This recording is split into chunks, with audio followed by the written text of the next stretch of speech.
Hello guys, this is the Headphone Addict and today we're going to be reviewing the Sennheiser Momentum On Ear headphones. These came out after Sennheiser had great success with the over-ear version of the same headphones. Now these are a little bit smaller, but more on that later. Firstly, I'm going to be telling you that this review is structured into 8 parts. And down below I'll posted a comment so you can jump on to the section that you would like to look at. So without further ado, let's begin. First up is the specifications. Now these headphones have a very low impedance at 18 ohms and they have a very high sensitivity at 112 decibels at 1 volt RMS. What this basically means is that they will be driven sufficiently without an external or standalone amplifier, so you can use this with your portable MP3 player, your smartphone and stuff like that. So also worth noting is that they are closed back. This means that they will offer somewhat isolation against ambient noise as well as protect your environments against leaks, so people won't be hearing exactly what you're listening to. More on that later in the leak and isolation tests. Now let's talk about the build quality and fit and finish of the Sennheiser Momentum. As you can see, they are very nicely built, they are just beautiful to look at, and they're on-ear headphones as I said, so they will rest somewhat on your ear. Now the Sennheiser logo on the ear cup there, you can see that it's kind of holographic, so depending on which angle the light strikes from and you view it from, it will shine brightly. Very nice. Also this version comes in a wide variety of colors. This version is the ivory with the brown leather headband, very nice one. Also has this detailing where you see the Sennheiser logo. I do have one small issue with it though, and that's the fact that it has a pair of cables exposed, this one and this one.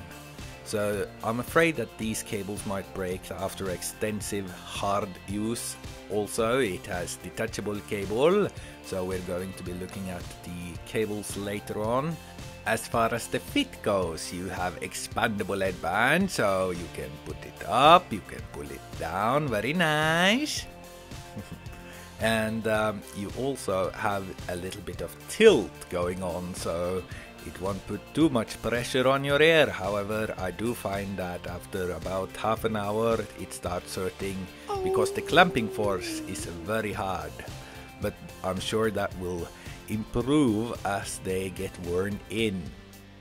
As far as the ear pads are concerned, they're pretty soft and they're made out of a velvety material, so very nice there. And also it got the same color on the inner ear cup padding as on the headband, very nice one.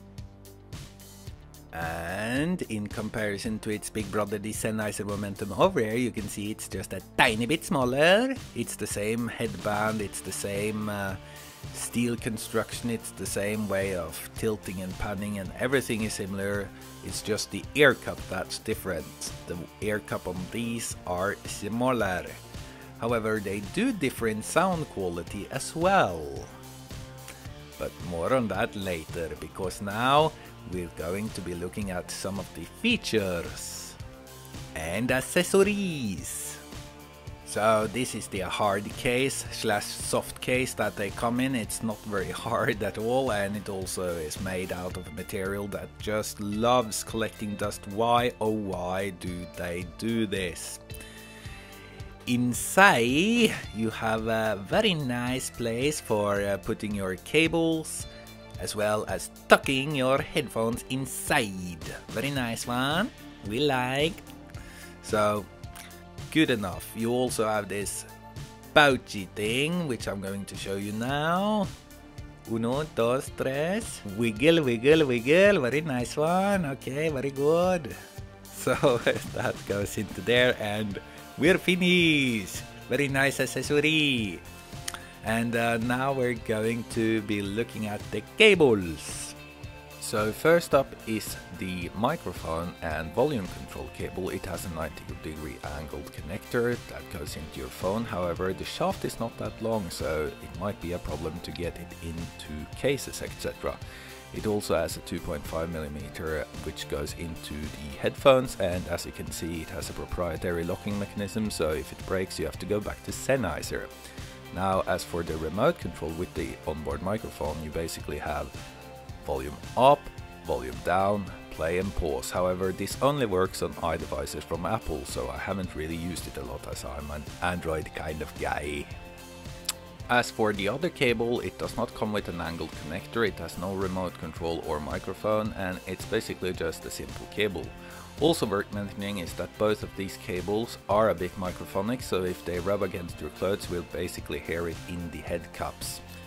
But that's a big problem with many headphones nowadays, so it's a shame that it is like that, but however it is.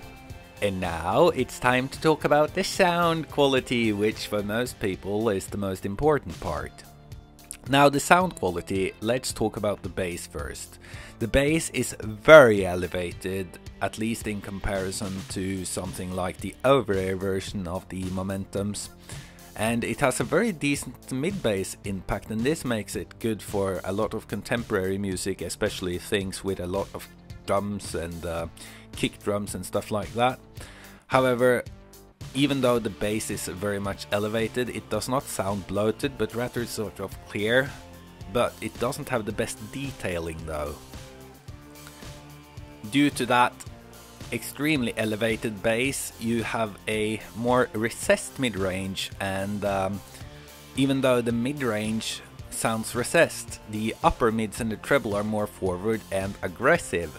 So they do sound pretty good on electronic, dubstep, trance, pop and some rock, but the lack of mid-range presence makes them a bit dull on vocals. They also have tendencies to sound harsh at times, but it rarely happens. However, it does happen on occasions. As far as the treble goes, it's a bit aggressive as I said, and it doesn't give a lot of sense of air, and what I mean by air is the ability to hear stuff like hi-hats dying out. Something like psh. You don't get a lot of that, and it doesn't give a sense of air between the instruments so much. So I wouldn't say that the treble quality is great. It has a sense of sparkle and it is a bit aggressive. It can be harsh at times, but it rarely happens. However, if you have harsh recordings, you might perceive them as harsh. At least that's what's happened to me, but not as often as with something that really is harsh. So detail wise, the details are not so prominent with these. They basically mask out a lot of the details. And soundstage is also not very good, but instrument separation is pretty decent actually. The instruments does not bleed into each other, but has a sense of layering, even though the bass is elevated and you would expect that that maybe would sound a bit muffled, etc. It does not, even though it has elevated bass and a bit over aggressive treble. It still comes across as though each instrument has its own layering. So that's basically what I want to say about the sound quality of these. Now we're going to be looking at some tests. First we're going to look at the isolation test, then we're going to have a look at the leak test. This video is brought to you by headphoneaddict.com. If you would like to support the channel and help me feed my kittens, please use the affiliate link from amazon.com in the description. By using it, I'll get a small commission and you'll be helping out a lot. It won't cost you anything. Thank you! Okay guys, so in this segment what I am going to do is basically show you and demonstrate / measure the Sennheiser Momentum On Ear isolation capabilities, and the way I'm going to do that is by using this DUI contraption, which has a microphone here, And basically I'm going to play some ambient noise which was recorded in a mall through a pair of speakers which are over there, and I'm going to turn it up to approximately 60 decibels. Then I am going to both measure how loud the ambient noise is picked up by this microphone, and I will use this microphone to record it so you can hear how much 60 decibels sounds like, depending on your volume, of course. Then I'm going to put on the headphones and play the same clip again, and I'm going to switch between the two really fast so you can see and hear how well they isolate ambient noise.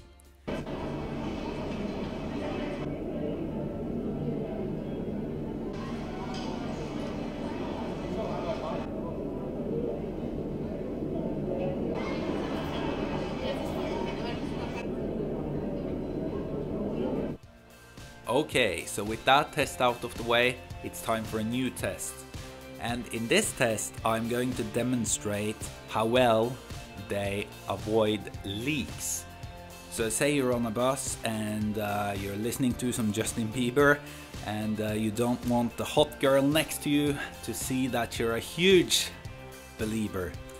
So that's what I'm going to do, and I'm going to place the headphones onto here.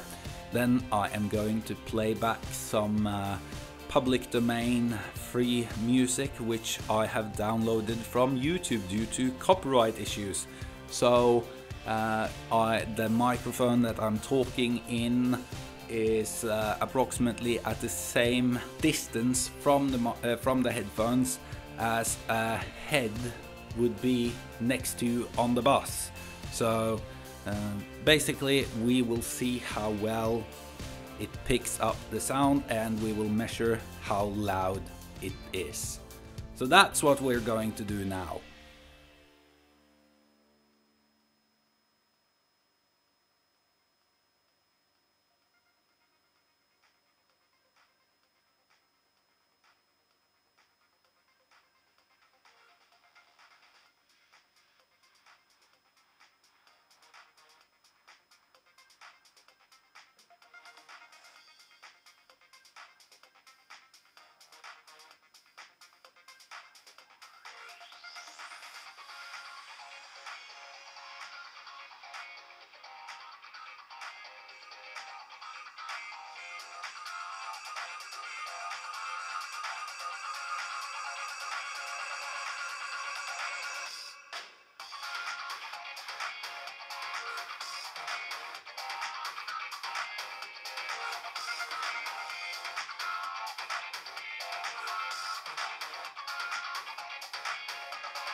So now it's time to look at the measurements of the Sennheiser Momentum On Ear headphones. And if you don't know how to read these charts, I've got a video of how, and I'm going to put a link to that video which will open in a new window so you can come back and look at this video. But here's a short summary. The y-axis is the volume, and at around 65-70 decibels is where normal human speaking volume is, whereas I've calibrated at 80. So I played a test tone at 80. Or pink noise at 80, and then I ran a sine swipe, and this is what came out. On this axis, the x-axis, you have the frequencies. So down here you have 20 Hz, 30 Hz, these are the bass frequencies, and over here the mid-range comes, and up here is the treble. So if you have a dip here, that basically means that the volume at around 400 Hz is lower than, for instance, over here at 50 Hz. So the volume at 50 Hz is louder than the volume at 400 Hz. So that's basically it, really. So let's talk a little bit about the frequency response. As you see, it has quite a substantial elevation in the bass department. It also has this tiny bump over here, which I think might be the reason why it has quite a substantial mid-bass punch. Furthermore, as I said in the review, it has quite a bit of recessed mid-range, and this huge dip over here is probably the reason why. Furthermore, I said that they were quite aggressive, and I believe this spike at around 2000 Hz over here is the reason why, because when you have a dip here and you have a huge dip here, this peak over here stands more out, and that is probably the reason why they are quite aggressive sounding and have a tiny bit of tendency to sound harsh, even though it happens rarely, as I said. Now let's just look at the Sennheiser Momentum over-ear headphones to compare them, and that's the black line over here. It has a significantly more bump over here, and it has more linear bass, and also the drop-off in the mid-range is not that steep as you have with the on-ear version, and it doesn't have this huge spike over here either. And as I said in the review of the over-ear version, it has a bit sense of air, and this is probably the reason why this has air, whereas this has not. And looking at something that measures quite linearly, let's look at the Sennheiser HD600s, which are open cans and pretty high end. And as you can see here, now I'm going to take away the over-ear version, and as you can see here, this is much more linear around the 80 decibel line, the blue line. So this comes across as more balanced. It does not have a recessed mid-range like the Sennheiser Momentum On Ear, and it does not have the same bass boost, so the bass doesn't seem that loud. It neither has that harsh sounding quality or aggressive sounding quality to it that this spike gives, and it doesn't have this huge drop off here either. It has a little bump here, which is probably the reason why it is a bit airy. And so now we're looking at the frequency response charts of the Sennheiser Momentum over ear, so not the headphones I'm reviewing per se, and the Sennheiser HD650 here in red. And this spike is in the Sennheiser Momentum is probably the reason why they sound a little bit airy, whereas with the Sennheiser 600s you don't have that spike. However, you have to think about these graphs in relative terms. So if we look at the Sennheiser 600s alone, we pretty much see that it's much more linear, so the eeriness of them don't have to penetrate through a large bass boost, whereas with the Momentums you have this huge bass spike that the treble has to penetrate. So even though they have a spike that says they will be more airy, it has to penetrate through this layer of bass. This requires them to have sort of a boost, whereas the HD600s does not, as it doesn't have that bass boost. So I just wanted to give you a short summary of how I read these kinds of charts, and how you have to think about it when you're trying to interpret them. So now let's go over to the summary and conclusion. Okay, so now it's time for the summary and conclusion. So first up, they might make your ears hurt because the pads are not extremely soft. In addition, the clamping force is also quite strong, and if you're wearing sunglasses in addition to the headphones, this might be an even bigger problem. Furthermore, as for the build quality, the exposed cables on the headphones might break because they seem quite thin and flimsy, and with portable headphones like these you are taking them on and off a lot, and that might be a problem. As for the cable with the microphone, first thing, the cable might not fit all devices because the shaft of the connector is not long enough, so that might be a problem. Also, the cable is a bit microphonic, so if it rubs against your clothes, you might hear the sounds of the cable rubbing against your clothes. Also, the cable with the remote and microphone only works fully on Apple devices, so if you're on Android you will basically just get the microphone and the play and pause button and no volume up and down. As far as the travel case goes, the travel case is made out of a material that collects a lot of dust, and also it's a bit thin and it's not really hard, so it's not a hard case, and if you have it thrown around in your bag with books etc, that might be a problem. As far as the sound quality goes, it has good sound quality. If you're into this sort of thing, it has an elevated bass with a little boost in the mid bass, so it's punchy.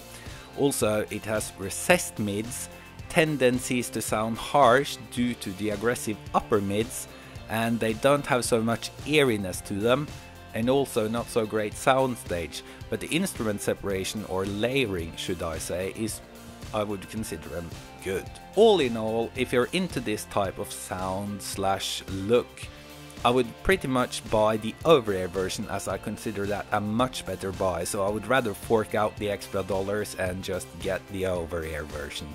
And that's basically it. And guys, remember the affiliate link in the description if I've helped you out. If you use that, I will get a commission and it'll help me out a lot, so thank you for that. If you have any questions, suggestions, anything, just hit me up in the comment section and I'll reply promptly. So thank you guys for watching. I hope you enjoyed this video. I sure spent a lot of time making it, and thank you for supporting the channel. Goodbye guys, have a nice summer.